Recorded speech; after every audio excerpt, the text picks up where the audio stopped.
It's really fun to be here today with Michael again, and we are going to be talking about AI and language generation. AI from the standpoint of Elan Barenholtz's ideas, and maybe we'll bring in a little bit of William Hahn and Kenneth Stanley as well, see how far we get.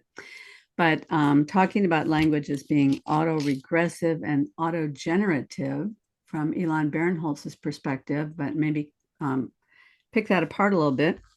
And so I think maybe to get started, I could just play a little bit of Elan Barenholtz. Does that sound okay? Yeah, that'd be great. Okay, let's bring him up and Theory of theories. It's a theory of thinking. And it has a couple of parts to it, but I'll cram it all into 5 minutes. The first one is about the nature of language. Everybody's familiar now with the large language models, things like ChatGPT, Gemini, Claude, whichever your favorite one. They all have the same basic engine. What all of these models have done is learn how to predict a word from the sequence of words that came before it. And in the process of building these very sophisticated machines that are made of lots of these billions of parameters that to learn this predictive structure, what we've actually done is we've discovered a property of language itself. Language is autogenerative. That's the term I've been using, which means that it contains within its structure, the corpus of language itself contains the structure needed to generate itself. so what do you think he means by that?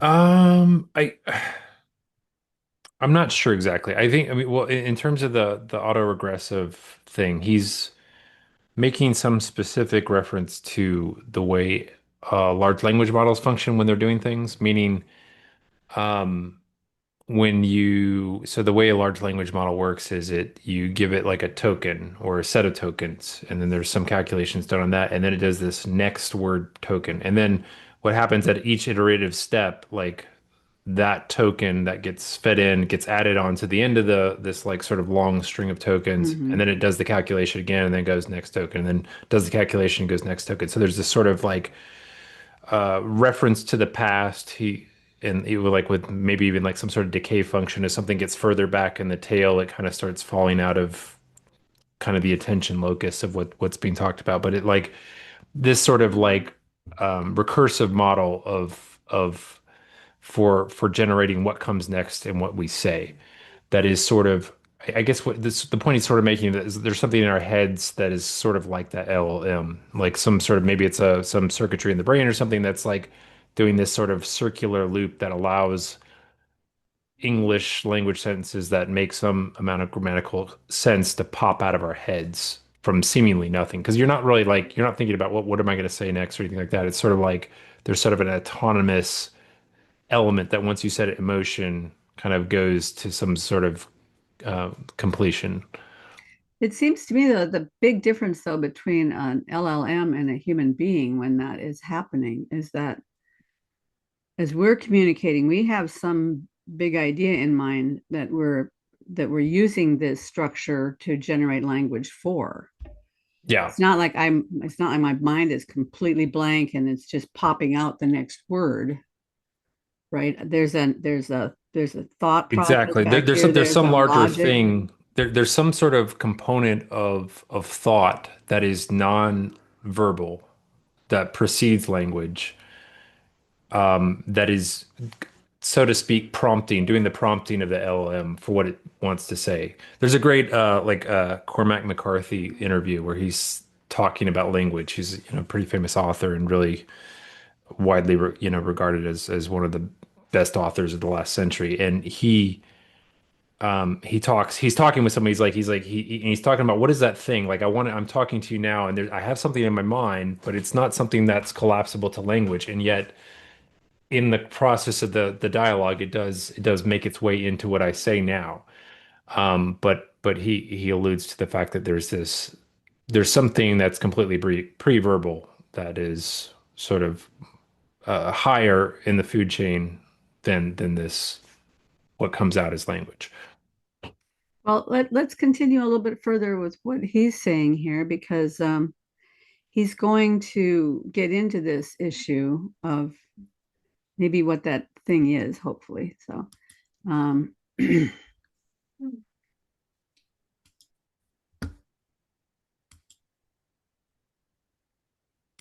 What these models are doing are just learning the predictive structure that's already in language. Language is an autonomous informational system. One may even call it an organism, and it runs in our brains. It doesn't actually have access to the other stuff going on in our brains. When we are talking about objects with features and colors, there's a sensory apparatus in our brain that is processing that information. Our linguistic system doesn't know about that. Our linguistic system is what we can call ungrounded. It only knows about symbols. I call them meaningless squiggles. It knows the relationship between these meaningless squiggles. It knows that the word red tends to go together with the word apple and the word blue. And it knows that they're in certain relation to one another. But it doesn't know in any deep sense, or any sense at all, that these actually extend outside of the world of language itself. So the first observation here is that language is its own system. And what's true in silicon and what's true in these large language models, my claim is true in us as well. And when I'm standing here speaking before you, I have all kinds of things going on inside my brain. I'm thinking about visual imagery. I have a sense of my corporeality, my body. But there's a language model, an LLM, so to speak, that's running and speaking these words. It's doing it in conjunction with these other systems. It's receiving messages from them. But what it's really doing is just its own predictive engine. And this is a radical departure from the way we have thought about language until now. And when I say we, I mean the human species. There is something deeply intuitive or deeply unintuitive about this. There's a deep intuition that our language is in concert, is completely embedded with everything else, that when we are talking about things outside of language. So this is a very radical thesis that language has this property, and that it, in fact, what is happening inside of us is it in some ways is an autonomous informational system that isn't actually the same one as the rest of our cognitive architecture. One way to think about this is that culture itself has been planted within us, this informational system that's running. And for better or for worse, it is driving a lot of our behavior, but it isn't quite the same thing as the thing that feels, the thing that cares in some ways. So he's separating out the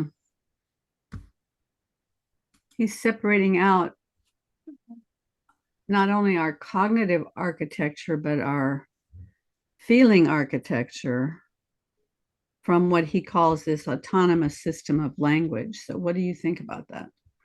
So I would say, like, okay, he calls language this system that's kind of unmoored from reality, right? Um, I would say language has come to be a system in this sort of machine-like metaphor that he's using to describe. Like it didn't it that's certainly, a la Barfield and previous discussions we've had, like around speakers, meaning and so forth. That's not the origin of language as this system. And like, even if you cornered him, you'd have to say, okay, well, at least if you're whatever this system like thing you're describing has to have evolved or something over some period of time. I would say that the machine model conception that he has is a byproduct or an aberration away from how language has existed historically with humans. And so it's interesting that, like, he's saying, okay, like the system itself, like the we like has all these sort of built-in reference of what the thing is that points back to itself, but doesn't really point to reality. But that's not how we experience language. If I say red or blue, like I'm evoking that beyond your language system. Like, you are having a phenomenal response to that outside of your language system, indirect, or if I say a pink elephant, like you're like, it evokes something, that's well beyond the verbal system because of how deeply language is kind of embedded in us. Now, I think he's making an interesting point here in terms of, like, that I think because of our kind of machine learning approach to language, and because there's parts of our brain architecture, to his point, that have become so highly specialized around language, there is a mode of being with language where it can become sort of like completely autonomous, where we are sort of just doing next word token prediction in our brain and just producing sentences that sound nice, quote unquote nice, but are sort of vacuous of real, meaning or larger intent. And I think, um, you know, when we're in that mode, we notice it with other people. Like if people are kind of like just sort of talking to be talking and sort of like making, like we quickly become disinterested, even if it's ourselves doing it. Like we quickly um, kind of get off of that. So I think. I like I think he's just doing things backwards because I mean like so we're learning something about language because of this what we've imbibed into these LMs is just the sort of huge I mean like we're talking about like petabytes of data that have gone into these systems of language that is filling up like these mathematical representations of this quote unquote system. Now he seems to believe that that somehow has some sort of exhaustively explored that space where we now this is kind of a definitive quality of what language is. But I just see language as sort of this evolved tool. It definitely has things to tell us about the nature of maybe consciousness, and this sort of self-referential nature, especially of modern consciousness that I think you could link into this sort of autoregressive nature of language itself, pointing back at itself over and over again. And that's kind of the way that it spits out um, these sentences. But I don't think I don't think even in spite of that, I think most of the time when we're using language, well, I don't know, most of the time, I would say when we actually have real content that's important to us to express, that is all still pre-verbal, and we're having to work exceptionally hard to try and collapse that into the binary units of this token versus that quote unquote token, of what word we're using. So I don't know. I feel like he's making things a lot more neat and tidy than they are by taking uh, language as it exists now as sort of the representative of how it's always existed and how it's come to be in terms of its evolution. Well, when he was talking about that, the way he was describing the auto-generative and auto-regressive nature of the next token, there are parts of it that remind me very much of the process of painting, or probably the process of writing a melody or writing a piece of music or something, in that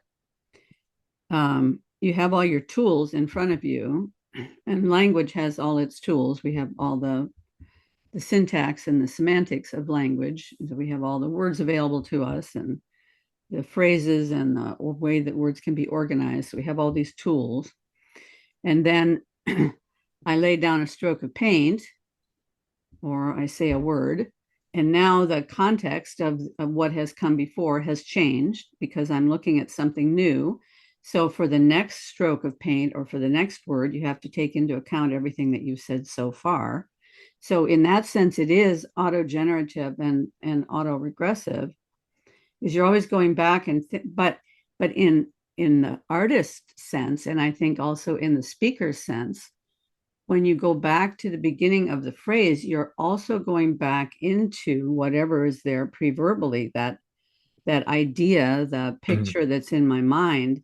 And it always has to loop back to that. Is this the right word for this position? Yeah. So if you And don't sometimes have that it's whole thing not, in but your it's mind, it's you've it's got sort of nothing. it's sort of just good enough for the next step, right? You're Yes, like so you're sort of always doing this sort of hot or colder. Am I going towards it or away from it? And sometimes you're not even really sure, but you're like you feel like this is the best you can do with this iteration, and then you come back around again, and with the next movement. right. Um, But the whole has to be there. yeah, So, or you get so gobbledygook. I mean, that's the other thing. Like, I mean, these LLM systems, if you allow them to kind of prompt themselves, they quickly start going into like meaningless babble, like they need they need that continuous human input of hotter, colder towards actual meaning, truth, meaningful conversation. Yeah. So, and he talks in here later on, he says memory works the same way. He says with memory, we're not actually going back and retrieving a memory. We're just retrieving, maybe starting with a word, and then the whole auto-generative thing starts in again. But but that's not really the way memory works. I mean, memory, yes, we don't have a set of words back in there that are packaged up, but we have an event, we have an experience, and that again is a whole. And that needs to be, we don't break it up into parts, but it's a whole, and then we start at the bottom again with a part, and then we build it up from that part. And I know that that's the way memory works, because when I'm trying to put a memory back together again, it's starting word by word, but is that word adequately expressing what that memory was? So you have the thing there that you're working from. So I don't quite understand what he's trying to say, that none of that is there, that we're just working word by word. Yeah, I think what he's trying to build a case for is that because these things with machines work so elegantly and surprisingly well, it must therefore be the case that it's representative of some larger phenomenon of how language look has always works, completely.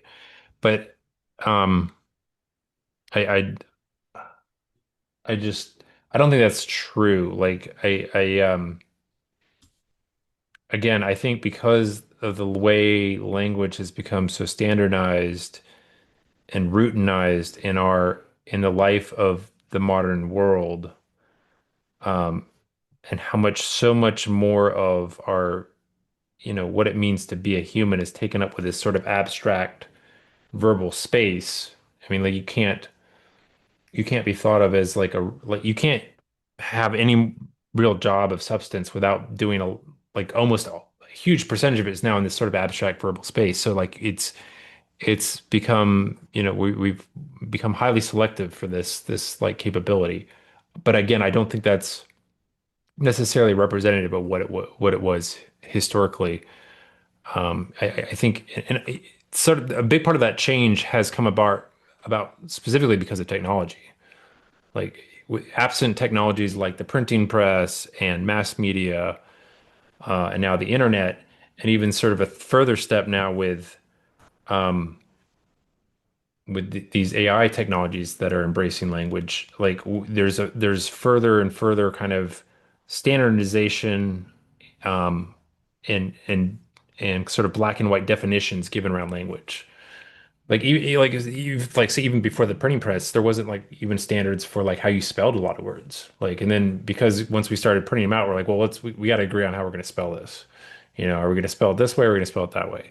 Or even like within a country you know, like France or something like that. Like what was French was like there was a million different Frenches, there was a and then what became modern French was sort of like, a certain ruling upper crust elite that like they were in a position of power at the right time to sort of rubber stamp that via mechanisms such as the printing press and so forth into what we now think of as French versus, but even in spite of that, human diversity and consciousness still resists that to a degree where you still have, like all over the world dialects and things that resist that sort of homogenization of language. But it is an all-pervading force now. We're now English is sort of the lingua franca of the world we're in now, in a way that's super interesting, but again, not representative necessarily of language in its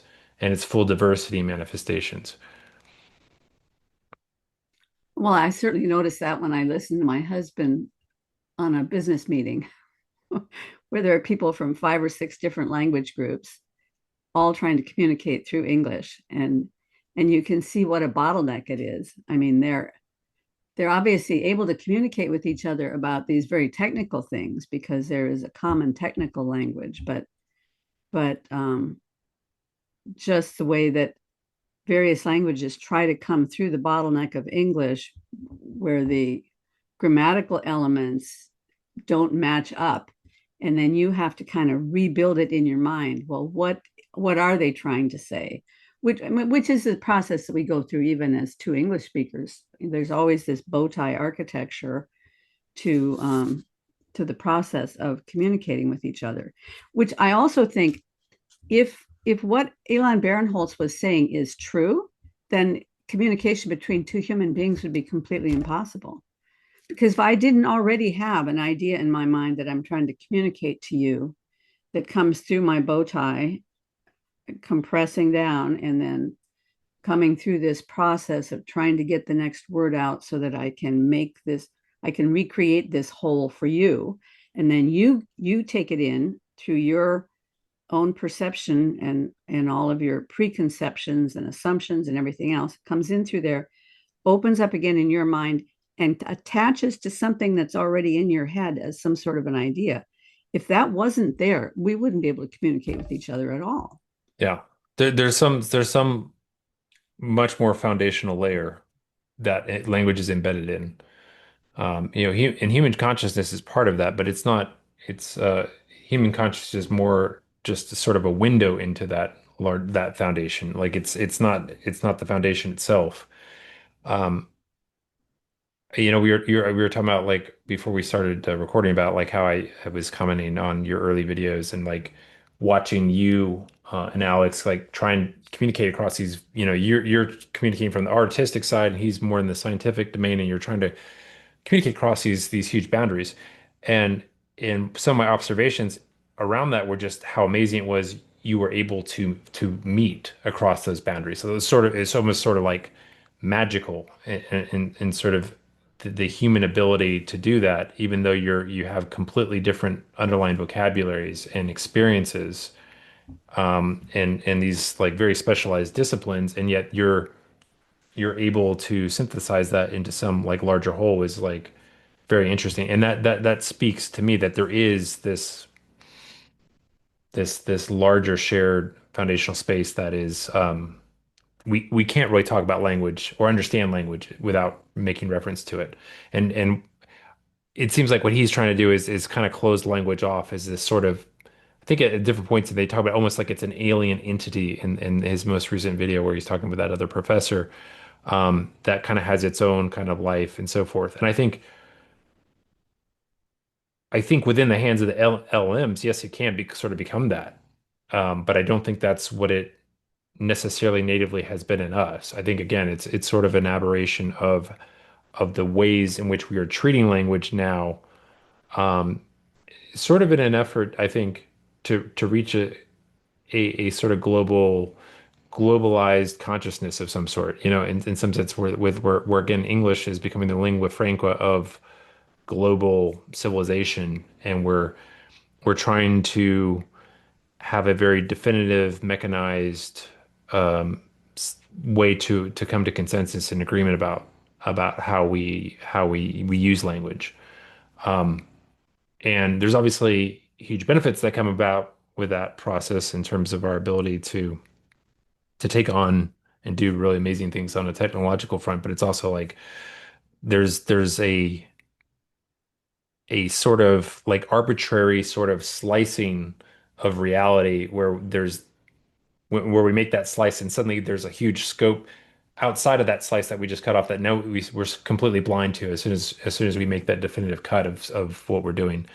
And I think again, every subspecialty, every expert, every PhD, when they go into this sort of narrow scope of thinking, they have to do that.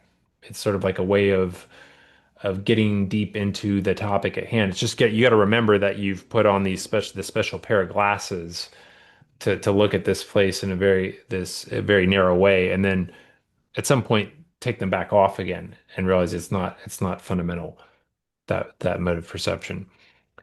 Well, one of the other things that I notice is that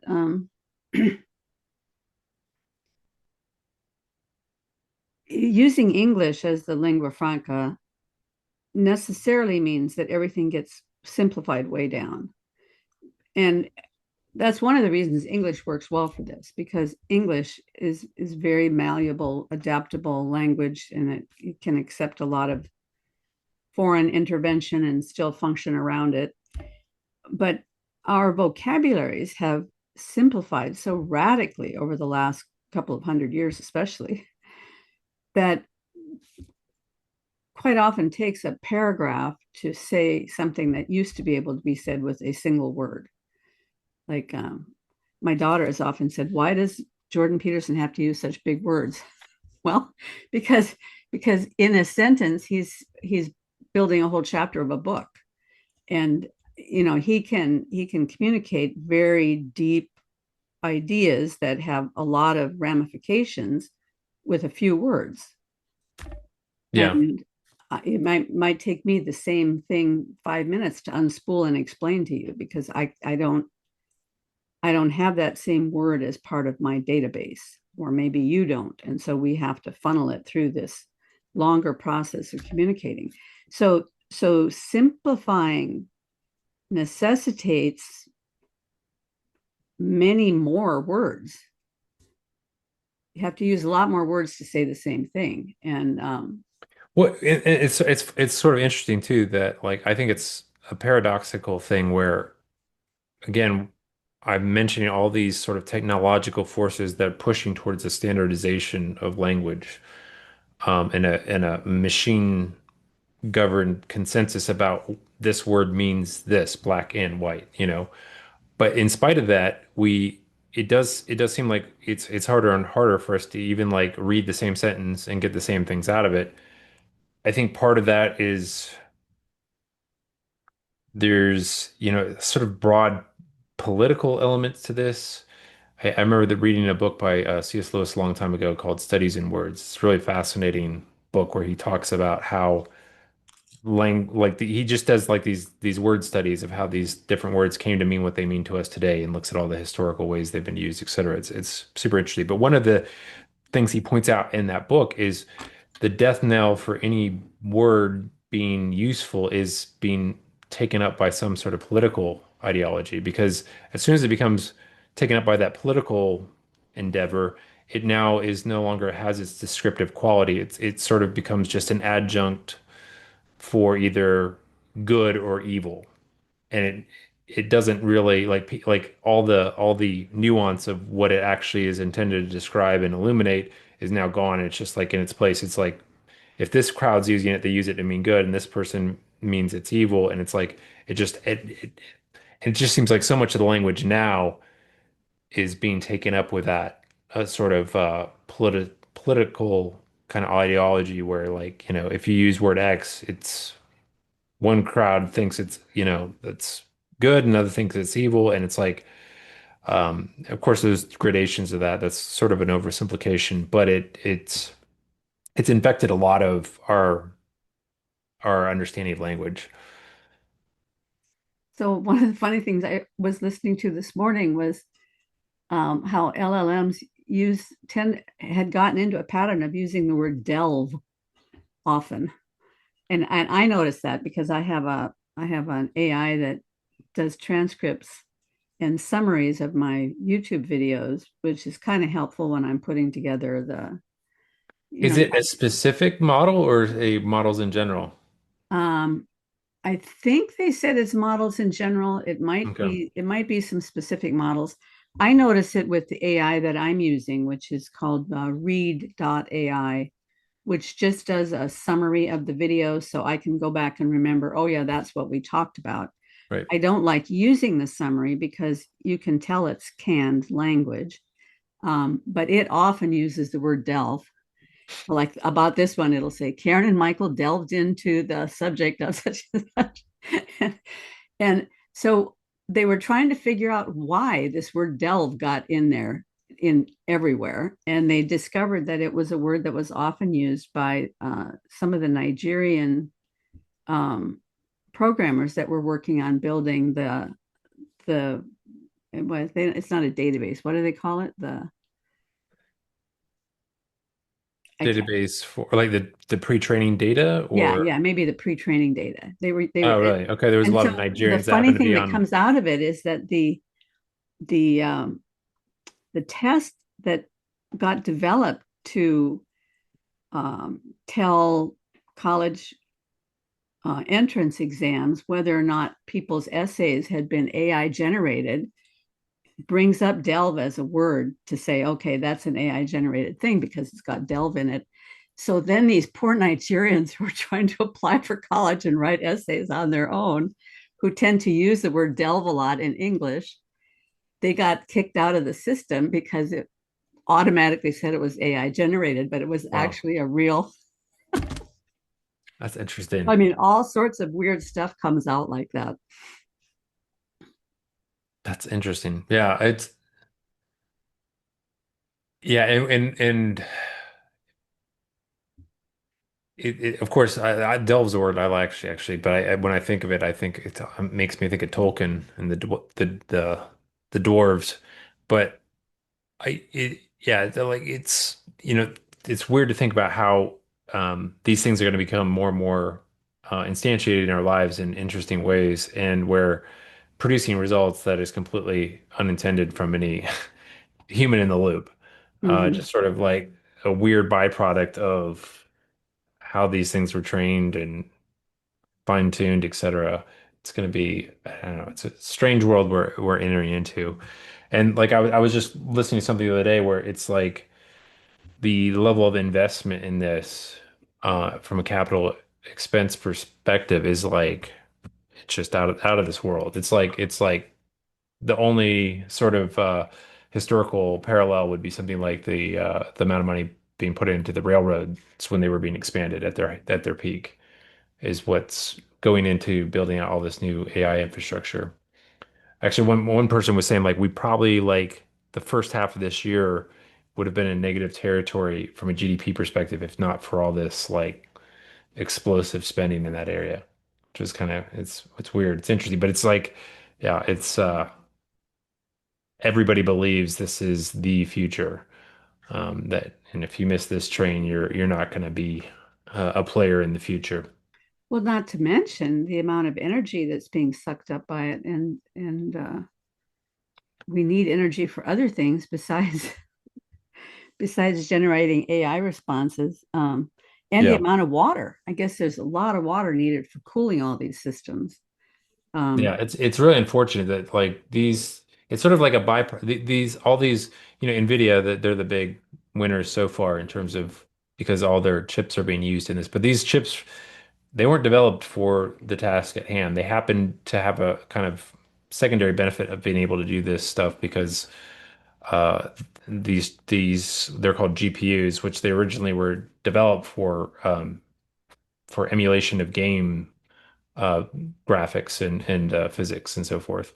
Um, but they're really good at doing a lot of sort of parallel operations, which has worked well for some of this AI development. And then it just so happens that NVIDIA has done a lot of they were early believers in AI, so they did a lot of work with creating software layers that plugged into their chipsets with all these different AI technologies, like and so they're kind of like we're an early all the early researchers and so forth. They all knew how to use their chips to do this. So they're really that's at some point in the future. I mean, they're already starting to do this. Google's working on this.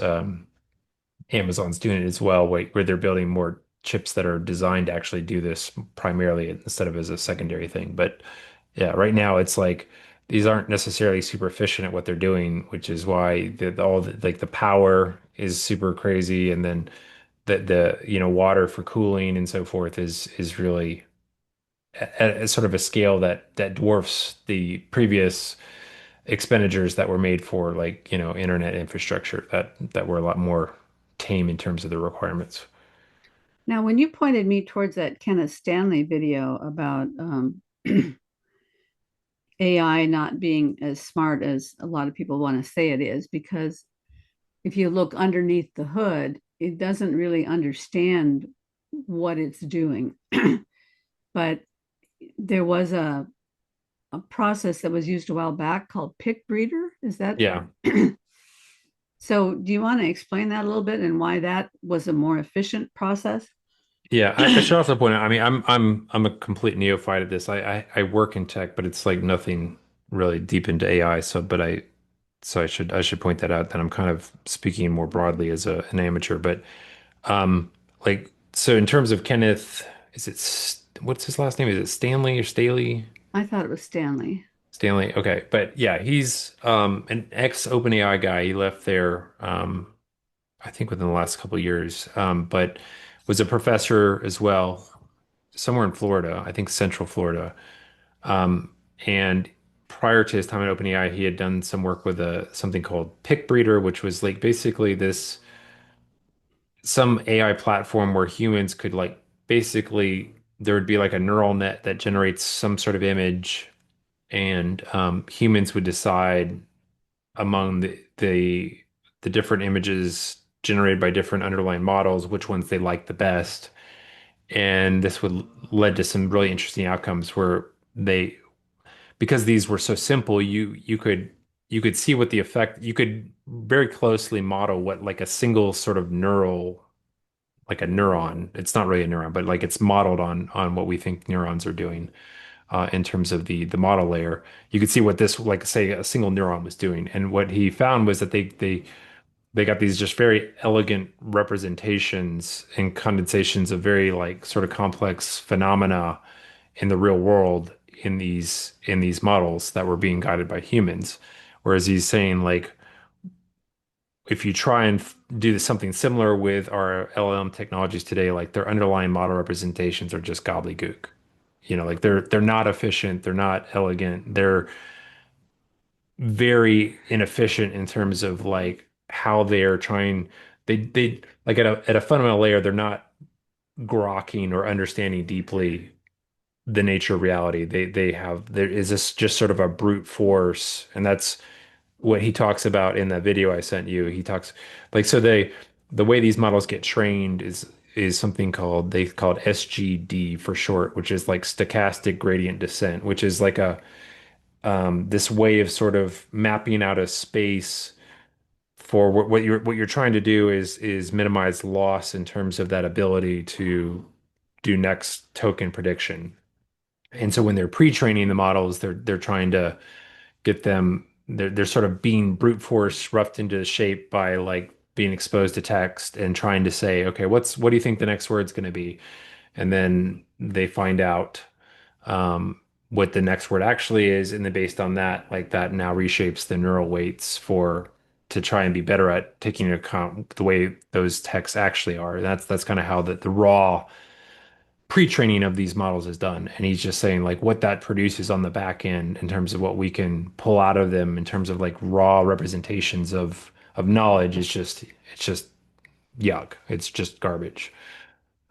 It's like he calls it like spaghetti or something like that. But like so from that perspective, he thinks there's got to be some better way that he doesn't believe that um, we can continue to keep scaling up to these incredible large sizes and just like go like add zeros after what we're doing now to get to better results like that we're going to hit some sort of limits in terms of this brute force approach.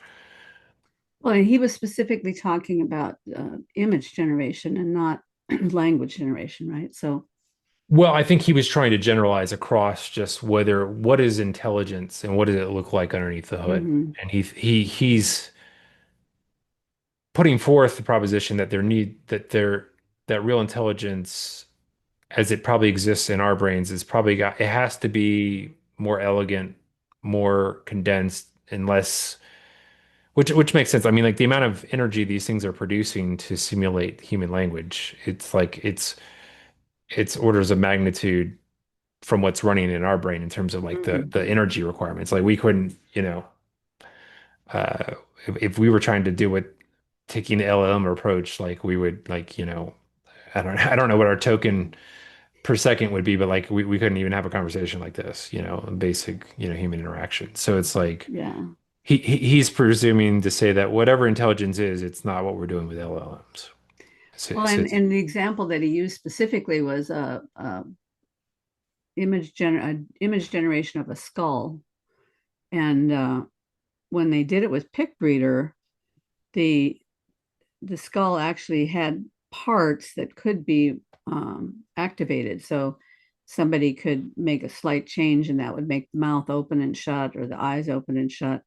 But when that same skull image was generated by an LLM, like ChatGPT or one of those that can do the image generation, there's nothing there. It's just behind the skull. There's no functionality at all because the LLM doesn't understand what a skull is or how it well, functions. yeah, it doesn't really, it's not understanding the component parts of it from a more like what we would think of like here's the eyes, like have like, okay, Mhm. I'm gonna have one place where I have the eye, and then now I don't need to have a left, right, and a left and right version because I've understand that concept of eye now. So I just have one place where we deal with eyes, and then like it doesn't have that, and yet that did pop out of the models with the pick breeder. And again, with pick breeder, what's interesting too is that, and this feeds into another book that that Professor Kenneth Stanley rather about where he says you can't predict greatness. Why greatness can't be planned. But what was happening in the pick breeder model is that people were just sort of picking things they found more interesting. So they'd look at a bunch of stuff and maybe none of it's anything at all, but like people would just pick what most aesthetically pleased them. And it's like, and he goes, well, maybe you can, that's why I thought you would find it interesting because I think there's like elements of artistic components there that where people are sort of innately, intuitively judging those things on. And that ends up corresponding over even very short iterations of time with these elegant underlying representations of reality, which is what he found so surprising and amazing. And he says that has to be much more because it's just so much more elegant and simple. It has to be more aligned to what we're doing in our brains in terms of the required efficiencies for this, um, for us to do this kind of complex thinking. There Um, must be some different way in which pattern recognition is taking place. Now, with a standard LLM, is it just next token generation, or does the LLM pick up a pattern in the language database that then it starts that might reduce the scope? Like if it has to pick the next token, is it picking out of the entire database, or is it picking out of a certain pattern set of the database it's that running gives through it these more? these deep neural nets, and like when we say deep, I'm trying to remember how many layers we quantitatively mean with deep now, but like it's going through these layers. But what's happening between those layers is just mathematical representation. So when you type into ChatGPT, your prompt gets, as well as there's a system prompt that you can't see that the providers put in, which is something like some language about, oh, you're a helpful AI assistant, do this, don't do that, don't say anything that's, racist, or you don't Mhm, help them build a bomb, or if it's dangerous. There's a lot of that stuff that gets pushed into the system prompt ahead of time to mhm. try and make these more useful for us. And then they add that to what you write, and that becomes the prompt that starts off this autoregressive process. And it does a calculation across all that initial prompt to, and it comes up with a sort of mathematical representation of what the sort of overall gist of that language is. And then what happens is it goes through that neural net, and then that spits out a set of possible list of words that could be put next or tokens. And then based on something called temperature, which is um there's a bunch of other factors, but basically like temperature is like one of the things is like should I always pick the most likely word to come next, or should what amount of variation should I allow or encourage in that process? And what's interesting is if you turn the temperature up to like where it's like I think it's one would mean that you would always pick the most likely word, and zero would be like you the whole panoply of next possible words, no matter how unlikely could be picked. you get radically different behaviors. If it's at one where you're always picking the most likely, these things they just kind of get into really quick loops where they get stuck. But if you turn the temperature down just a little bit, down to say like zero point 0.8 or something like that, you start to get something that's relatively factual, but also approximates human language. If you get it down to 0, it starts, they talk about the problem of hallucinations where you just say things that aren't true. Like it's just, you're going to get most of what it's saying is hallucinating. Some of it might be really creative and interesting, but it's going to be mostly sort of just wacky. And so, but it's going through that process just over and over again until it gets, there's different things that kind of govern, like how long should it go? When should it think that it's reached some sort of conclusion? A lot of that is the AI operator thinking about their margins and like not wanting it to go too far because they're spending a lot while it's doing that, but also reaching some sort of concluding output. Yeah. So that, I mean, that I don't know if I answered your question with that. I know I got. No, you did because, well, there's something I particularly want to get at. Let me go back to the video here for a couple of minutes because So that's part one of the thesis, which you might think, well, that's enough. And indeed, that I think that is leads to a dramatically different, almost existential view of certainly of knowledge and its place in our lives. But there's another piece with this, because not only is language auto-generative, there's something special about the way that the models do this generation. So the models do this thing called autoregression, which is a word you'll hear me say a lot if you hang out with me. And autoregression is this particular way of doing prediction, where what you do is you take a sequence, let's say the sequence, the cat sat on the, you can guess the next word, maybe it's Matt. That's a popular ending, but there's other possible endings to that. So you might say you're predicting what that next word is. What you can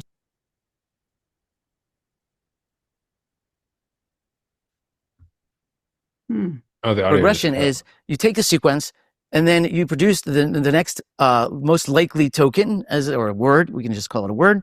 And then you feed that back into the system, and it's recursive.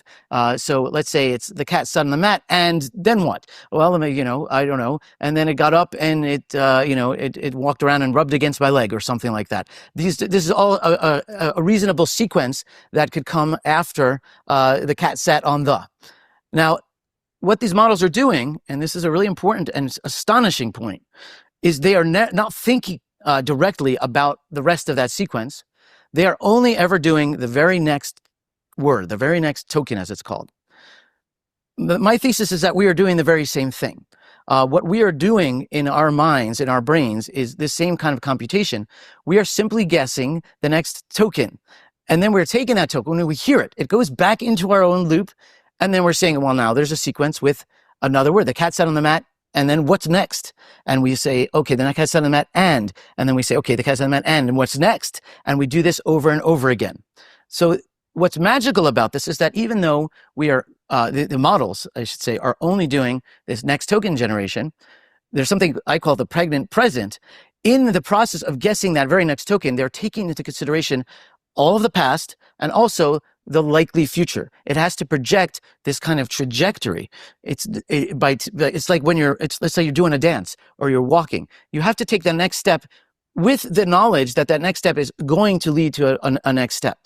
And computationally, this leads to this sort of miraculous ability for these models to plot out very long range kinds of narratives, responses. It can seem like, oh, how could it be only the next token? But yet it is. And so you notice when he's talking here about what is the next step, the pregnant present. And it sounds exactly to me like what Jordan Peterson used to talk about in his early lectures about at every moment in time, I'm standing in front of this field of infinite possibility. And how do I make my way across the field? How do I even know how to start on my way across the field? If I don't have some sort of a goal, there are too many choices. It's a completely combinatorially explosive problem. And I have to have something that organizes my choices.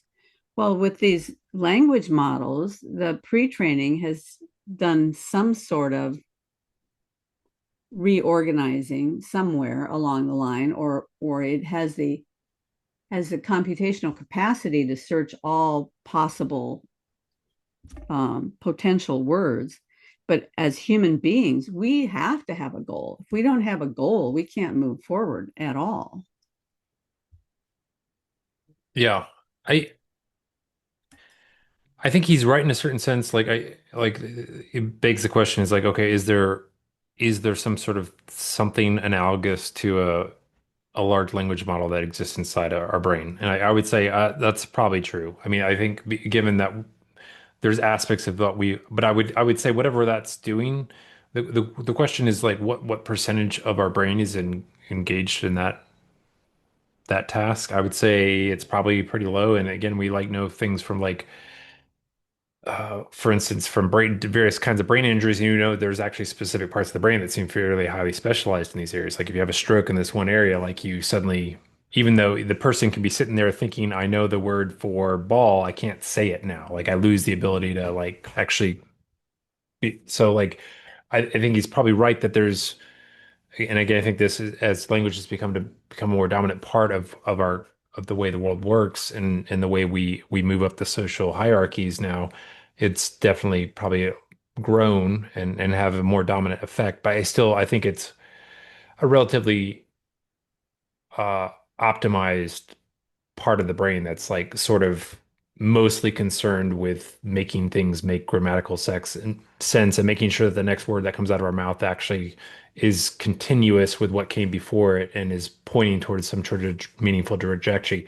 But again, I still think that's out of this deep pit of consciousness that has much longer, I would say close to infinite horizons for what its teleologies are relative to the teleology of that tiny little LLM.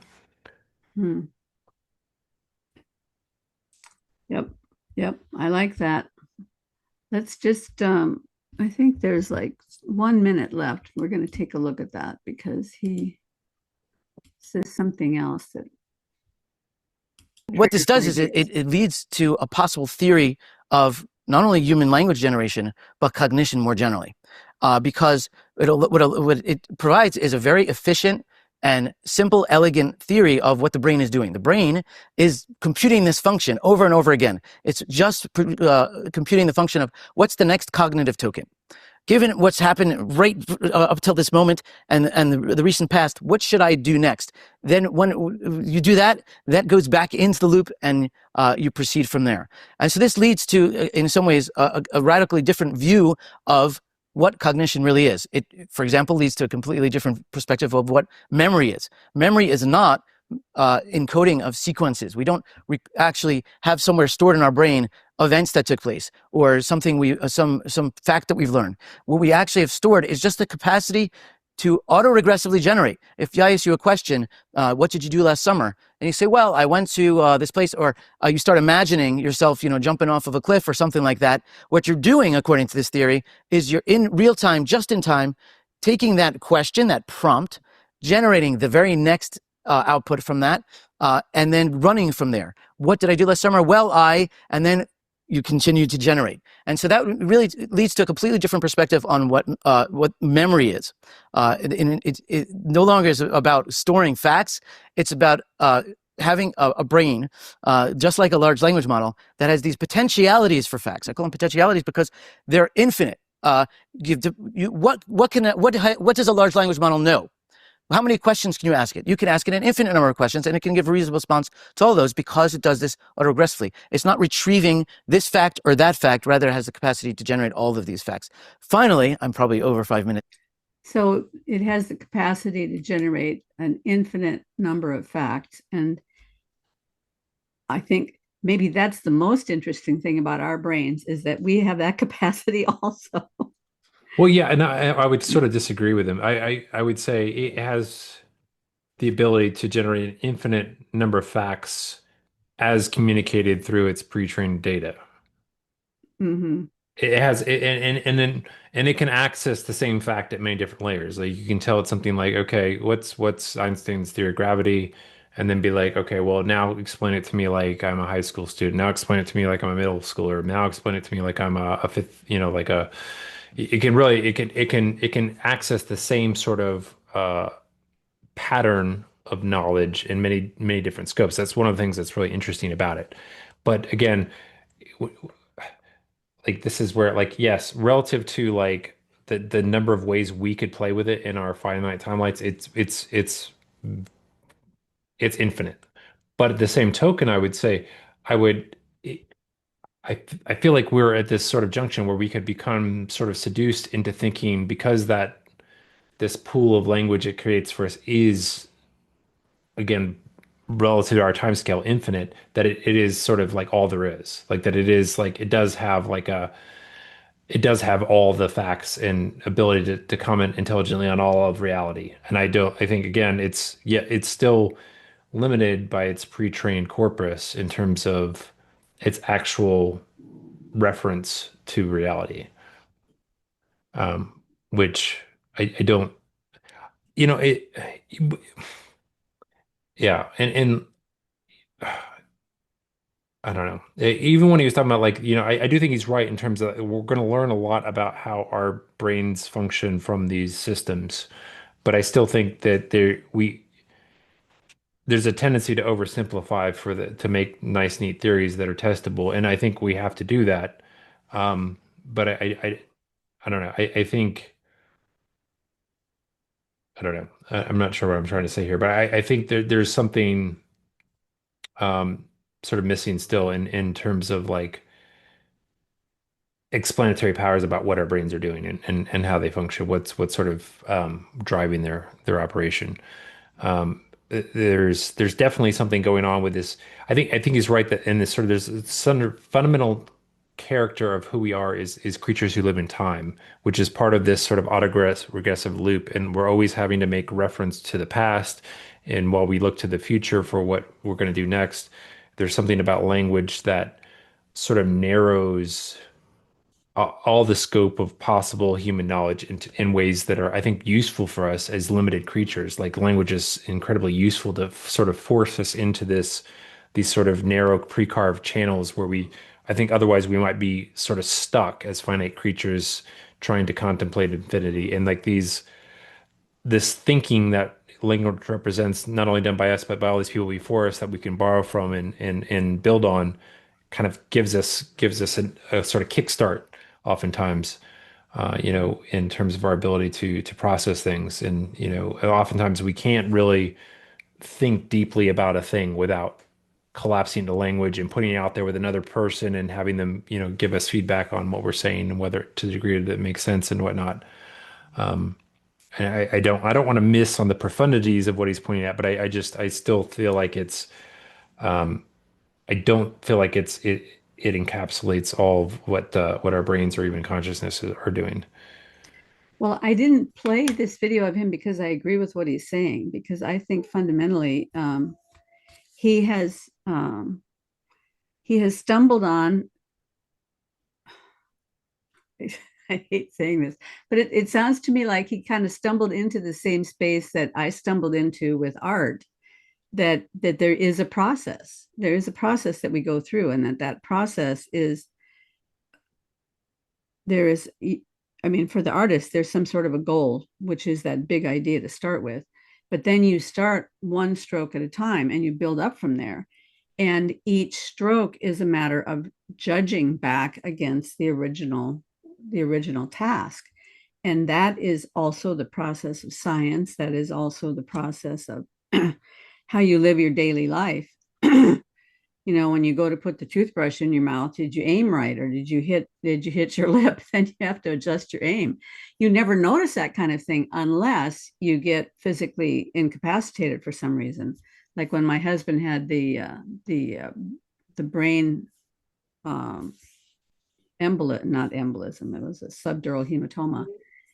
Before we knew what was wrong, we noticed that he wasn't aiming right with his hands. And so that's a signal that something's off in the process. But we are all using that. It's a very simple process, and it's probably computational, but only in the sense that Glenn was always talking about computation being a symphony of choices over time.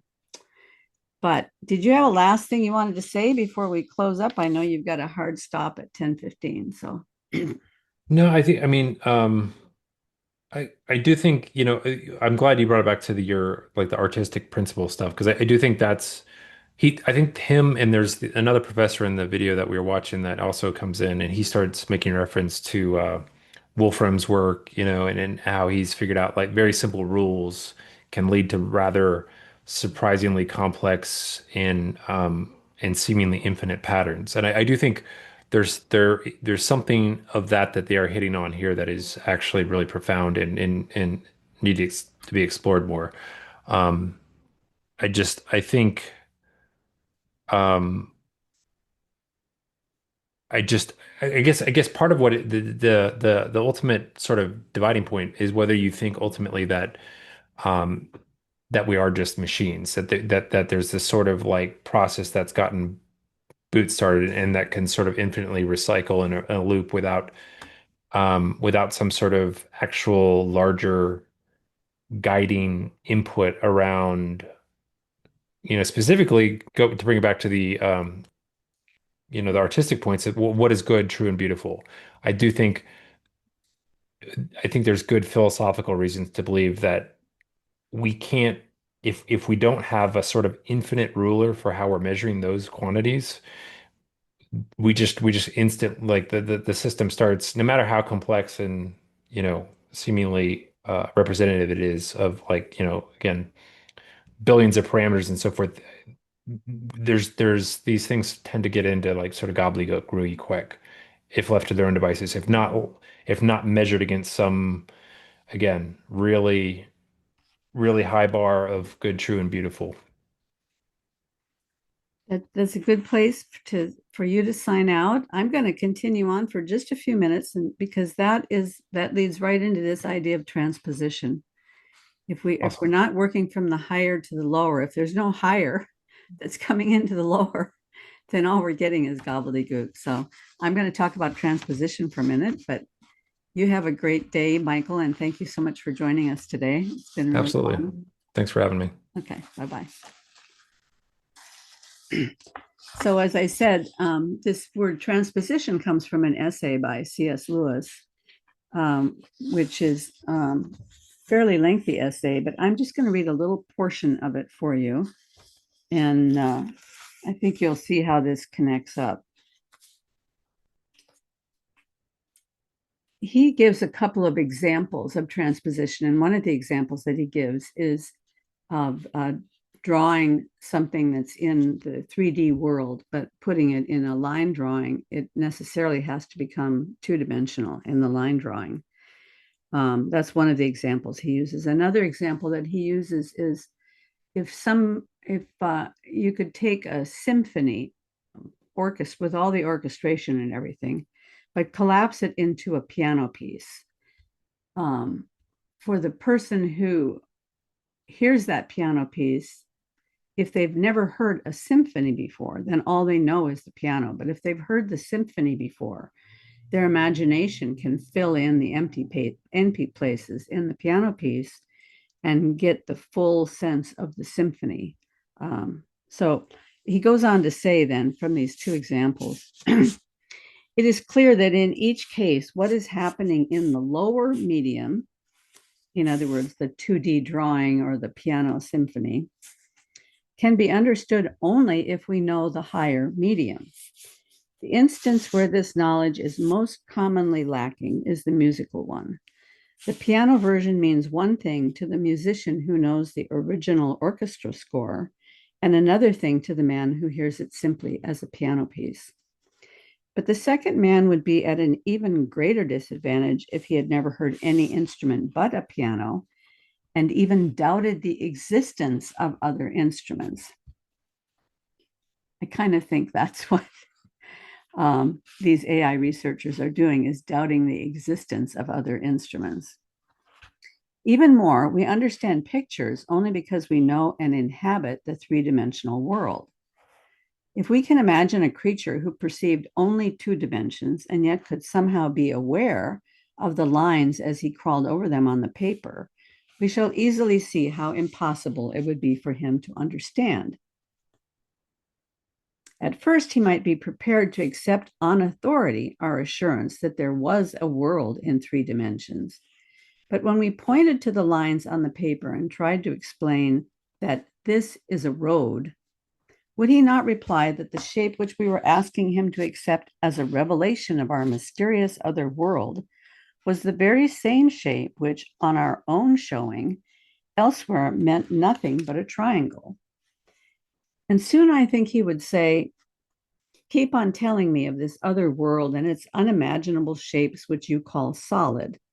But isn't it very suspicious that all the shapes which you offer me as images or reflections of the solid ones turn out on inspection to be simply the old 2-dimensional shapes of my own world as I have always known it?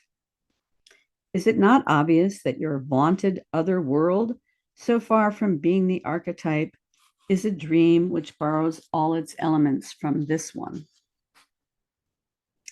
That's kind of what I hear when I hear these AI researchers talking to each other, is that there is only this lower world, and it's all that we have access to. But transposition has to work from the higher to the lower for the lower to make sense. For the lower to make sense, we need to have a concept of the higher. Language can't be disconnected from this process, or there would be no possibility of communication between 2 people. And as I said earlier in the video, there is this bow tie of communication. Bow tie being the idea that it's somewhat like a funnel.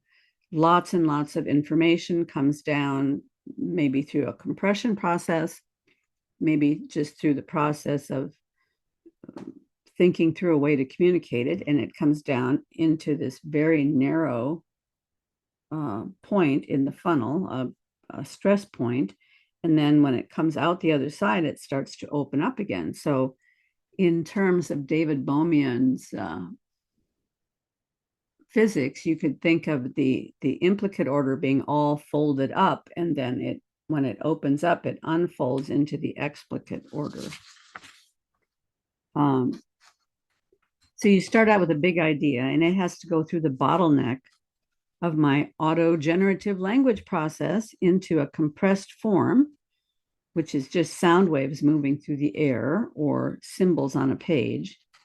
And then it will be received by you and go through the bottleneck of your reason and your experience to open up in your mind to the possibility of understanding.